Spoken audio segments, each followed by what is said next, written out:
Bom dia, o pequeno vídeo que se segue é para falar do texto narrativo.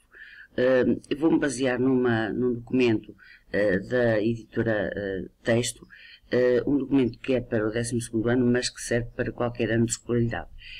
Como tal, falando do texto narrativo tem uma ação, ação essa que se desenvolve num determinado espaço durante um determinado tempo, tem personagens que se movimentam e atuam de modo a conduzir essa mesma ação em direção ao seu desfecho.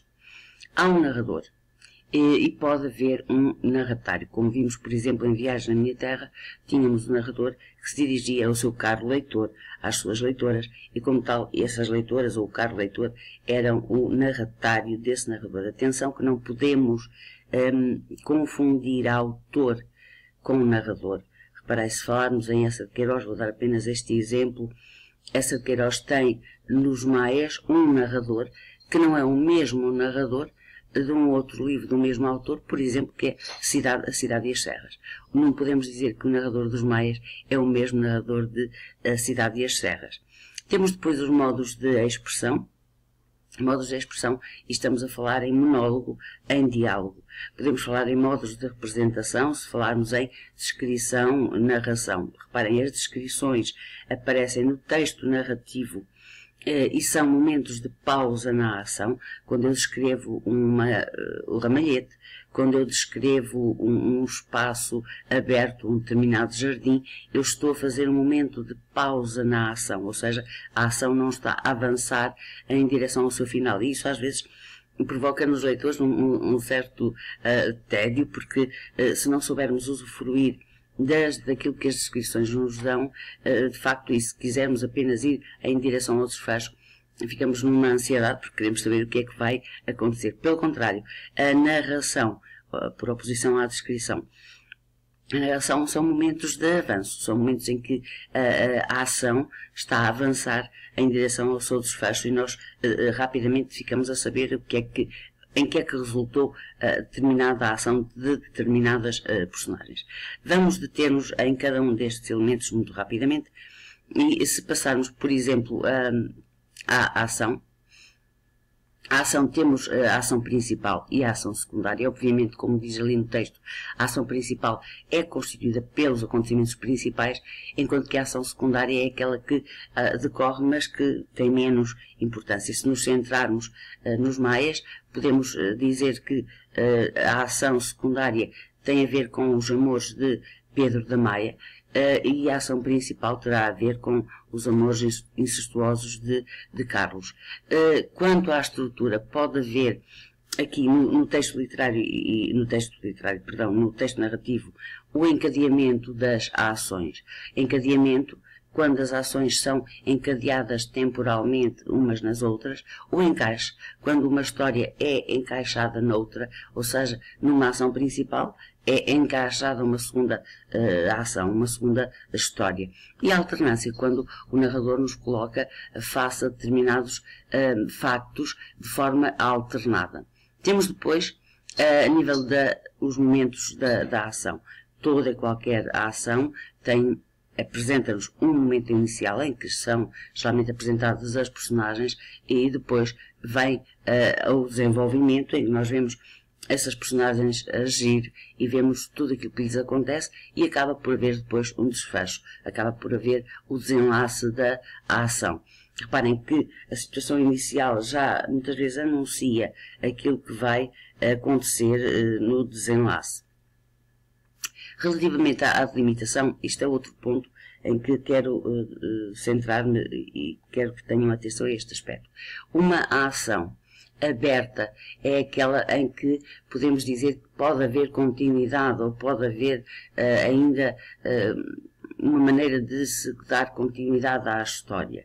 Uma ação fechada é aquela em que não há possibilidade de continuação, ou seja, personagens que morrem, personagens que vão para o convento. Se nos lembrarmos de Viagem na Minha Terra e falarmos em Carlos transforma-se em barão, vai abandonar os seus ideais liberais, Joaninha morre, Georgina transforma-se em abadesa, Frei Dinis está ali apenas a tomar conta da velha que é como se já tivesse morrido, ou seja, aquela ação que foi ali colocada por encaixe, foi encaixada na ação principal, que é a viagem do narrador de Lisboa a Santarém.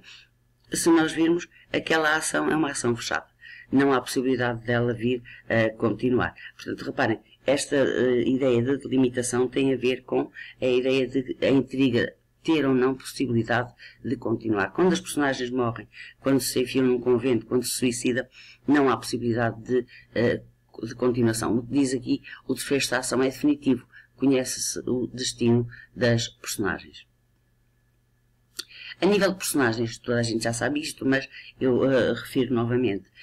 Temos, quanto ao relevo, temos as personagens principal, a personagem secundária e os figurantes, sendo que a personagem principal é o herói, é o protagonista, é aquela em que, à volta da qual gira toda a ação. A personagem secundária tem um papel de maior importância, de menor importância, de menor relevo.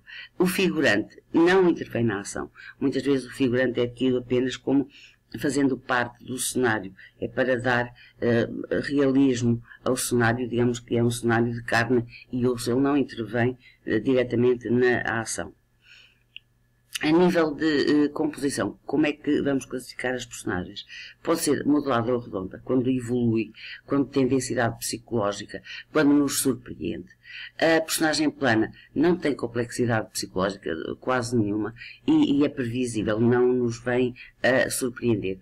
A personagem tipo é representante de um determinado grupo ou classe social. Nós vemos isso, por exemplo, vou chamar aqui Gil Vicente. Gil Vicente é perito em construir personagens tipo, representando elas uma personagem representa um grupo social ou uma classe social que naquele caso se quer elogiar ou criticar. Quanto aos processos de caracterização das personagens, a caracterização pode ser direta, pode ser uma autocaracterização, quando a personagem se caracteriza a si própria. A heterocaracterização, quando é feita por outras personagens ou até pelo próprio narrador. Pode ainda haver uma caracterização indireta, quando pelas ações que pratica, nós deduzimos as características dessa mesma personagem. Ao vê-la atuar, nós estamos a recolher dados sobre a sua personalidade, sobre a sua maneira de estar, a sua maneira de ser e de entender o mundo. Quanto ao espaço, o espaço, lá está, pode ser físico, pode ser espaço social, pode ser espaço psicológico. No espaço físico podemos ainda dizer que é o espaço físico interior ou exterior. Se eu falar em espaço físico interior, posso estar a falar num salão, num quarto. No espaço físico exterior, posso estar a falar de um jardim, de uma rua, o que quer que seja. O espaço social, reparem que aqui nos maias o espaço social é muito importante, porque temos o quê? Temos o subtítulo episódios da vida romântica, e temos que estar atentos ao que se passa em Lisboa nesta segunda metade do século XIX. Portanto, é o ambiente, diz aqui, ou meio social a que pertencem as personagens ou onde elas se movem, onde elas se movimentam. E vamos ver que tanto personagens de intriga secundária como personagens de intriga principal estão intimamente ligadas ao meio social que as envolve. Nomeadamente Carlos. Carlos vai ser muito influenciado pelo meio social em que está inserido, com todos os acontecimentos sociais, os jantares, o sarau, as corridas do hipódromo, tudo mais. Há ainda o espaço psicológico, que é aquele espaço que tem a ver com o interior das personagens, aquilo que vai na mente, que vai no espírito das personagens e que tem a ver com as suas reflexões, tem a ver com a sua, os seus pensamentos, aquilo que as atormenta, aquilo que as faz feliz, o que as faz estarem em grande sofrimento. Relativamente ao tempo, perdão. O tempo tem a ver com o momento em que decorre a ação. Mas reparai, é que temos aqui o tempo da história, o tempo psicológico e o tempo do discurso. Vamos aqui devagar tentar perceber isto. O tempo da história é nada mais, nada menos que o tempo da duração da ação. É o tempo cronológico, medível pelo relógio. Reparem, é o tempo que tem a ver com a parte que se pode identificar a nível de datas diz aqui, é cronológico e pode ou não coincidir com o momento da história. Por exemplo, pode coincidir com a Idade Média, com a época dos descobrimentos, o que quer que seja. Já, eu agora vou passar para o tempo do discurso. O tempo do discurso é a maneira como o narrador organiza esse tempo de que está a falar na história. Ou seja, esse tempo do discurso é o tempo já trabalhado pelo narrador. É aqui que aparecem as analepses. Por exemplo, se o narrador resolver fazer um recuo no tempo, ele está a trabalhar o tempo do discurso. Se resolver fazer uma prolepse, uma elipse, um sumário, é o tempo trabalhado pelo narrador. É o tempo, então, do discurso. Diz aqui, é a forma da apresentação do discurso, ou maneira como o narrador relata os acontecimentos, recorrendo a analepses, a prolepses, a reduções temporais, a isocronias, a pausas, a descrições que interrompem o desenrolar da ação. Isto para distinguir o tempo da história, medível, cronologicamente assinalado, e o tempo do discurso, esse por sua vez trabalhado pelo narrador. O tempo psicológico, reparem, agora sim, o tempo psicológico é o período temporal vivido pelas personagens, segundo esse mesmo estado de espírito, segundo o estado de espírito dessas personagens. Há um momento em que Carlos diz, já no final da obra, Carlos da Maia, referindo-se ao Ramalhete, diz isto: vivi aqui apenas 2 anos e parece que toda a minha vida aqui está representada, que está, foi aqui passada. Ou seja, o tempo psicológico é o tempo medido pelo estado de espírito das personagens. E vou-vos dar um exemplo muito concreto e aquele que se passa connosco. Se nós estivermos fazer algo que nos agrada, dizemos, bom, o tempo passou a voar. E se nós estivermos a fazer uma atividade que nos entedia, que nos aborrece, nós dizemos, o tempo nunca mais passa. Não, o tempo cronológico passa igualmente das duas maneiras. Nós é que vivemos de modo diferente. Nós é que a nossa experiência e a nossa ansiedade, a nossa maneira de viver esses momentos é que faz com que eles pareçam ou demorar muito ou passar a correr. Esse é o tempo psicológico. Portanto, como diz ali, é o período temporal vivido pelas personagens segundo o estado de espírito das mesmas. O narrador, quanto à presença, pode ser autodiegético quando é personagem principal. Isto acontece muito quando, por exemplo, nos diários, nas memórias, quando a personagem principal narra a história em que ele é personagem. Homodiegético quando é participante, sim, mas participa como personagem secundária. Heterodiegético, quando não tem qualquer participação na ação. Um narrador de terceira pessoa que se limita a observar e a contar aquilo que sabe, aquilo que presenciou, ou apenas que sabe, pode nem ter sequer presenciado. Dou ênfase ao autodiegético, precisamente quando aqui num diário eu faço a apresentação da minha pessoa e quando faço a apresentação dos acontecimentos que presenciei, por oposição ao homodiegético, em que eu, sim, participo na ação, mas não sou aí uma personagem principal, sou antes aí uma personagem secundária. Portanto, sou um narrador que narra, que esteve lá nos acontecimentos, mas fui personagem secundária, não fui personagem principal. Quanto à ciência, isto é importante. A focalização pode ser omnisciente, pode ser uma focalização interna, pode ser externa. A focalização omnisciente significa tão simplesmente isto. O narrador sabe tudo.